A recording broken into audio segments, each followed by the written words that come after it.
Assalamualaikum warahmatullahi wabarakatuh. Perkenalkan, saya Anissa Cahya Wulandari Dan saya Nur Laila. Kami dari kelas PIAUD 1 dan di sini kami akan membahas materi mengenai hakikat kesulitan belajar. Assalamualaikum warahmatullahi wabarakatuh. Saya Anissa Cahya Wulandari. Di sini saya akan menjelaskan tentang hakikat kesulitan belajar. Yang pertama itu ada pengertian atau definisi dari hakikat kesulitan belajar. Jadi, hakikat kesulitan belajar itu berasal dari bahasa Inggris atau bisa disebut juga dengan learning disability, yang artinya suatu keadaan yang membuat individu tersebut merasa kesulitan dalam belajar. Individu tersebut mengalami kesulitan dalam belajar dan juga menyelesaikan tugas-tugas yang diberikan oleh gurunya. Sedangkan menurut Suwarto pada tahun 2013, kesulitan belajar itu merupakan kegagalan dalam mencapai tujuan pembelajaran yang ditandai dengan prestasi belajar yang rendah atau nilainya tuh di bawah rata-rata, nilai yang diperoleh tuh kurang dari 75. Peserta didik yang mengalami kesulitan belajar itu merupakan peserta didik yang tidak dapat mencapai tingkat penguasaan yang diperlukan sebagai persyaratan untuk belajar ke tingkat selanjutnya. Menurut Abdurrahman pada tahun 2012, kesulitan belajar itu merupakan ketidaktepatan pembelajaran yang disebabkan oleh beberapa hal. Yang pertama itu kemungkinan adanya disfungsi pada otak. Yang kedua, sulitnya mengerjakan tugas-tugas akademik yang diberikan kepada suatu individu. Yang ketiga, prestasi belajar yang rendah atau nilai akademik itu di bawah rata-rata atau di bawah KKM. Yang keempat, adanya sebab lain seperti adanya tunagrahita, gangguan emosional, hambatan pada sensoris, ketidaktepatan pembelajaran yang diberikan, dan juga kemungkinan adanya kemiskinan budaya. Yang kedua ada faktor penyebab dan karakteristik anak mengalami kesulitan belajar. Di sini terdapat beberapa faktor yang menyebabkan anak tersebut mengalami kesulitan belajar. Yang pertama ada kerusakan yang terjadi pada susunan syaraf pusat. Kerusakan yang terjadi pada otak baik pada bagian cerebellum dan juga brain system akan menyebabkan berbagai akibat pada otak. Salah satunya yaitu akan menyebabkan anak mengalami kesulitan untuk belajar. Yang kedua ada ketidakseimbangan biokimia.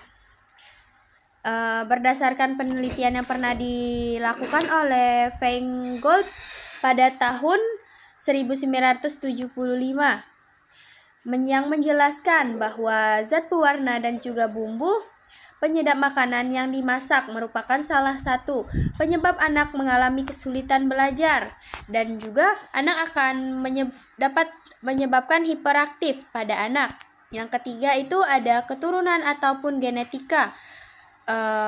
Ada para ahli itu berpendapat bahwa faktor genetika itu menjadi salah satu penyebab suatu individu mengalami kesulitan untuk belajar berdasarkan hasil penelitian yang dilakukan oleh para ahli terhadap beberapa keluarga yang mengalami masalah membaca, dan juga menyimpulkan bahwa faktor genetika itu merupakan penyebab yang paling banyak untuk anak mengalami kesulitan belajar. Yang keempat itu ada nutrisi. Nutrisi ini tuh makanan yang diberikan kepada anak, yang makanan yang lebih banyak mengandung gula, dan makanan juga menjadi salah satu faktor yang menyebabkan anak tuh mengalami hiperaktif.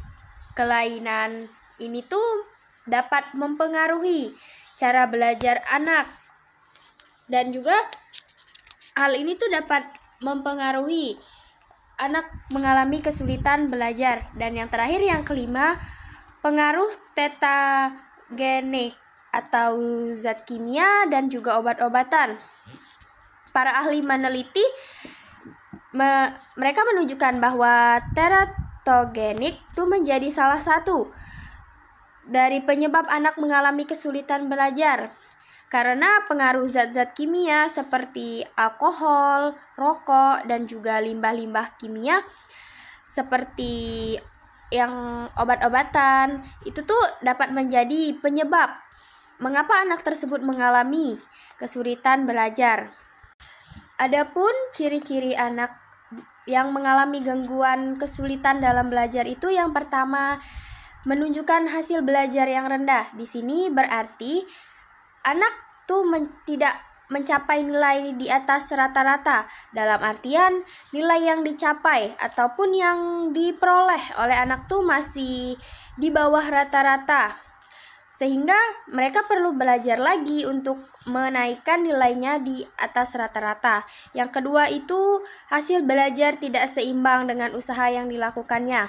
Misalkan anak tersebut tuh sudah berusaha semaksimal mungkin untuk mencapai nilai yang dia inginkan. Misalkan nilai yang dia inginkan itu 90 ataupun di atas itu. Namun ketika guru melakukan tes ataupun ujian harian, nilai yang diperoleh anak tersebut tuh di bawah hasil ini dari hasil belajar dia. Walaupun dia sudah belajar secara maksimal, namun nilai dia tidak sesuai dengan yang diharapkannya. Yang ketiga itu lambat dalam melaksanakan tugas, lambat dalam belajar. Anak juga selalu tertinggal dari kawan-kawannya yang lain karena ia mengalami kesulitan untuk menyelesaikan tugas-tugas yang diberikan oleh gurunya. Yang keempat, anak juga dapat menunjukkan sikap yang kurang wajar, seperti sikap acuh tak acuh, menentang, berpura-pura, dusta, dan juga banyak sikap negatif lain yang akan ditunjukkan oleh anak. Yang kelima, menunjukkan perilaku yang kurang tepat, seperti anak tersebut tuh suka membolos, sering datang terlambat, dia juga tidak mengerjakan tugas rumah yang diberikan guru, atau dia tidak mengerjakan PR yang diberikan guru. Dia tidak mengumpulkan, dia juga biasa saja ketika tidak mengumpulkan tugas. Anak itu juga sering mengganggu temannya, baik di kelas maupun di luar kelas. Dan bisa juga anak itu mengasingkan dirinya sendiri. Yang keenam, menunjukkan gejala emosi yang kurang wajar dalam menghadapi suatu situasi. Misalkan, tidak merasa sedih atau menyesal dengan nilainya yang rendah. Yang ketiga, ada anak yang beresiko mengalami kesulitan belajar. Anak yang beresiko mengalami kesulitan belajar ini juga dibagi menjadi dua. Yang pertama, kesulitan belajar perkembangan atau pra-akademik. Kesulitan yang bersifat perkembangan ini meliputi yang pertama ada perkembangan pada motorik. Gangguan perkembangan motorik atau bisa disebut dengan dispraksia mencakup gangguan pada motorik kasar, motorik halus, penghayatan tubuh, pemahaman keruangan, dan juga literasi. Dispraksia merupakan keadaan sebagai akibat adanya gangguan dalam intelijensi. Anak tidak mampu melakukan gerakan pada anggota tubuh. Dispraksia juga terbagi menjadi beberapa yang sebagai berikut. Yang pertama ada dispraksia ideomotoris yang ditandai dengan kurangnya kemampuan dalam melakukan gerakan praktis. Yang kedua ada dispraksia ideosional yang ditandai dengan anak yang tidak dapat melakukan gerakan secara kompleks, tetapi anak juga tidak mampu menyelesaikan secara keseluruhan, terutama dalam kondisi lingkungan yang tidak tenang. Yang ketiga ada dispraksia kontrol sosial yang ditemukan pada anak mengalami kesulitan dalam melakukan gerakan-gerakan kompleks yang berkaitan dengan bentuk seperti menyusun, balok, dan juga menggambar.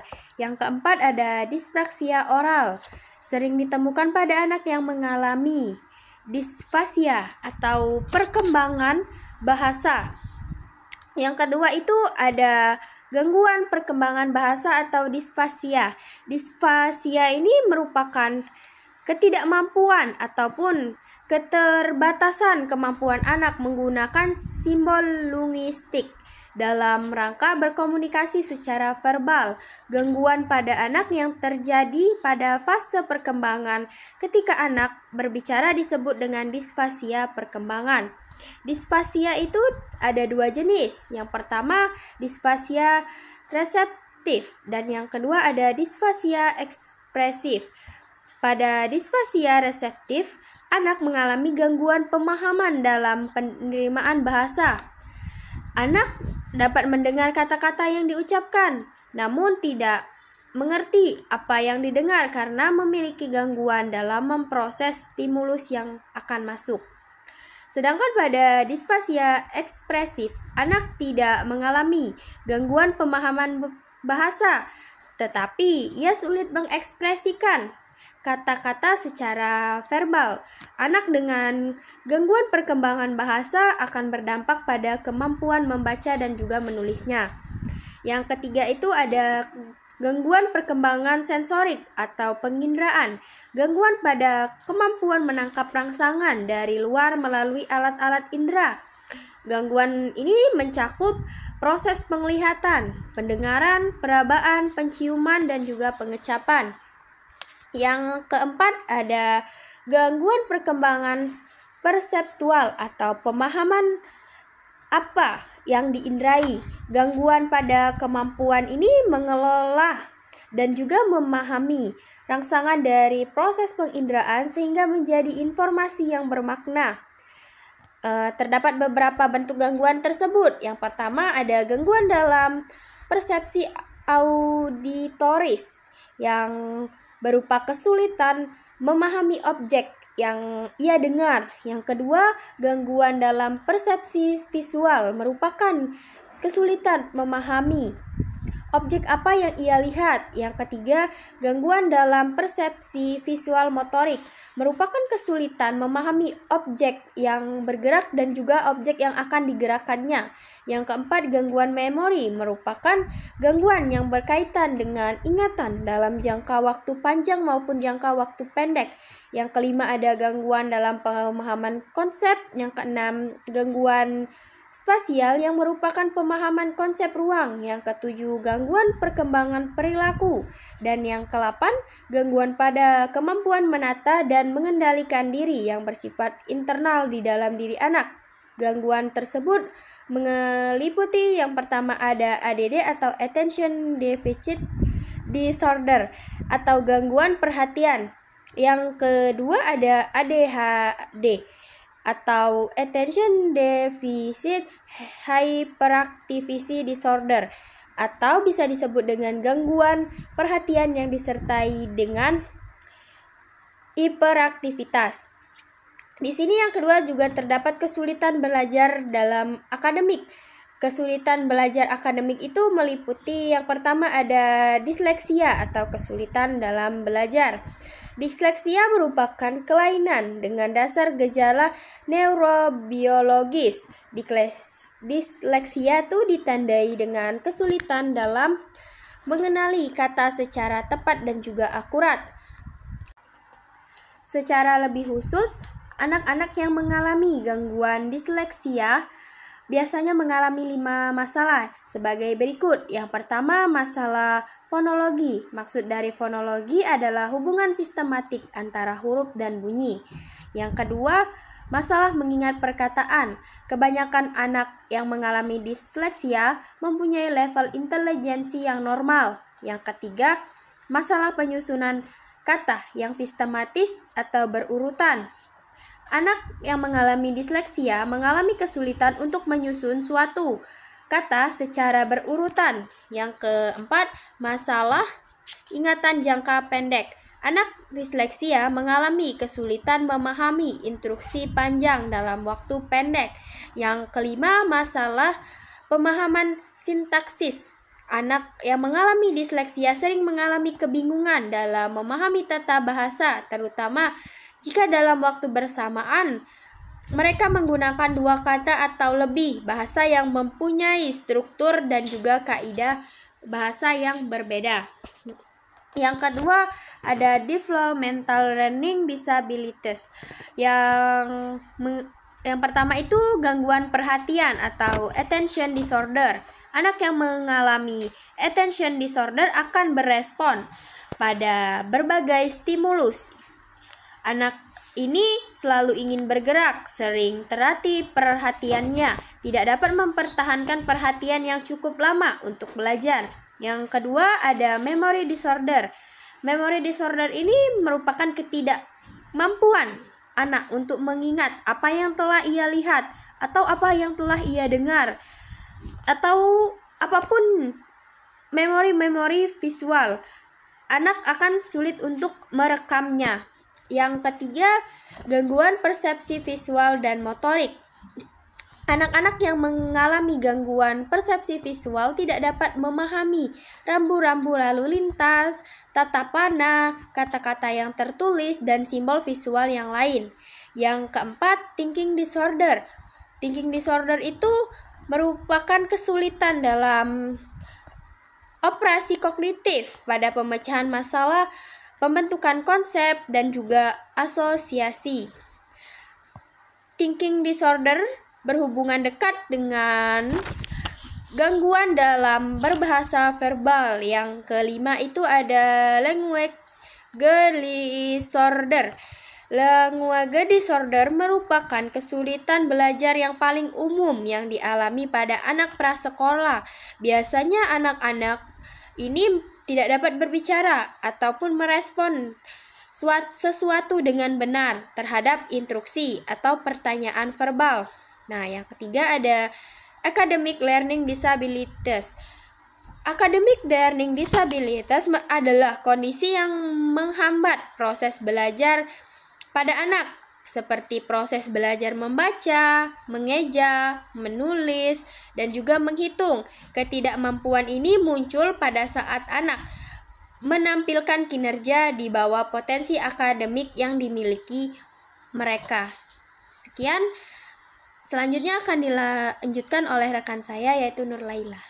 Baiklah, saya Nur Laila sebagai pemateri kedua akan menjelaskan tentang tingkat kesulitan belajar. Yang pertama, learning disorder. Yang kedua, learning diffusion. Yang ketiga, underachievement. Yang keempat, slow learner. Dan yang terakhir, learning disabilities. Yang pertama ada learning disorder. Learning disorder merupakan keadaan di mana proses belajar anak atau murid atau siswa menjadi terganggu karena hilangnya respon yang bertentangan. Contoh, anak yang sudah terbiasa dengan olahraga yang keras seperti karate dan juga tinju, maka akan mengalami kesulitan bila menuntut gerakan-gerakan yang lemah gemulai. Kemudian, yang kedua ada learning diffusion. Learning diffusion merupakan gejala di mana proses belajar yang dilakukan anak tidak berfungsi dengan baik. Contoh, anak yang memiliki postur tubuh yang tinggi secara atletis dan sangat cocok menjadi atlet bola voli, namun mereka tidak pernah dilatih, maka dia tidak dapat menguasai teknik permainan bola voli dengan baik dan benar. Itu karena kurangnya mendapat pembinaan dalam hal tersebut. Kemudian, yang ketiga ada underachievement. Underachievement merupakan hal yang mengacu pada anak yang sesungguhnya memiliki tingkat potensi intelektual yang tergolong di atas normal. Tetapi, anehnya prestasi belajar yang didapatkan tergolong rendah.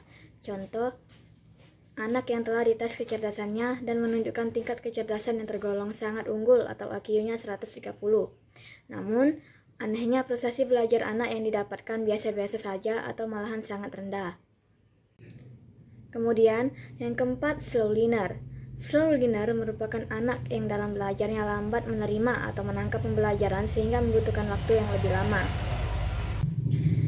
Dan yang terakhir ada learning disabilities. Learning disabilities merupakan kelompok anak yang mengalami ketidakmampuan belajar yang mengacu pada gejala di mana si anak menghindari belajar sehingga tidak pernah menemui hasil pembelajarannya secara intelektual. Jenis kesulitan belajar dilihat dari bidang studi, permanen atau sementara, berat atau sedang. Mengenali kesulitan belajar jelas berbeda dengan mendiagnosis penyakit cacar atau campak. Berbeda dengan learning disorder atau gangguan belajar yang sangat rumit dan meliputi begitu banyak kemungkinan penyebab, gejala-gejala, rawat, serta penanganan. Learning disorder atau gangguan belajar yang memiliki beragam belajar ini sangatlah sulit untuk diagnosis dan dicari penyebabnya secara pasti. Hingga saat ini, belum ditemukan obat ataupun perawatan yang sanggup menyembuhkan mereka sepenuhnya. Tidak semua kesulitan dalam proses belajar disebut learning disorder atau gangguan belajar. Sebagian anak mungkin hanya mengalami kesulitan dalam mengembangkan bakatnya. Kadang, seseorang memperlihatkan ketidakwajaran dalam perkembangan alamiah sehingga kriteria yang harus dipenuhi sebelum dinyatakan menderita learning disorder atau gangguan belajar tertuang dalam buku petunjuk yang berjudul DSM atau Diagnostic and Physical Manual of Mental Disorder. Selanjutnya, ada 3 kategori kesulitan belajar. Yang pertama, kesulitan dalam berbicara dan berbahasa. Kesulitan dalam berbicara dan berbahasa seringkali menjadi indikasi awal bagi kesulitan belajar yang dialami oleh seorang anak.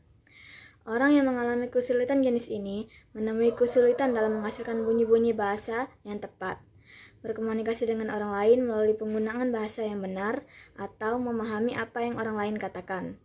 Yang kedua, permasalahan dalam kemampuan hal akademik. Permasalahan dalam kemampuan akademik merupakan permasalahan siswa maupun siswi yang mengalami gangguan kemampuan akademik seperti berbaur bersama teman-teman sekelasnya demi meningkatkan kemampuan membaca maupun menulis serta berhitung mereka. Dan yang ketiga atau yang terakhir adalah kesulitan lainnya. Ada beberapa kesulitan dalam belajar yang mencakup kesulitan dalam mengkoordinasi gerakan anggota tubuh, serta permasalahan belajar yang belum dicakup oleh kedua kategori di atas. Gejala-gejalanya keterlambatan belajar atau keterbelakangan dalam memahami bahasa, serta ketidakmampuan akademis motoris yang pada gilirannya mempengaruhi kemampuan untuk mempelajari sesuatu. Tetapi, bedanya ini semua tidak sesuai dengan kriterianya dengan jenis-jenis keterlambatan belajar yang telah dibahas sebelumnya. Gejala-gejala ini mencakup gangguan koordinasi tubuh yang pada gilirannya dapat mengakibatkan buruknya tulisan seseorang, dan begitu pula halnya dengan kesulitan mengeja. Sekian, terima kasih.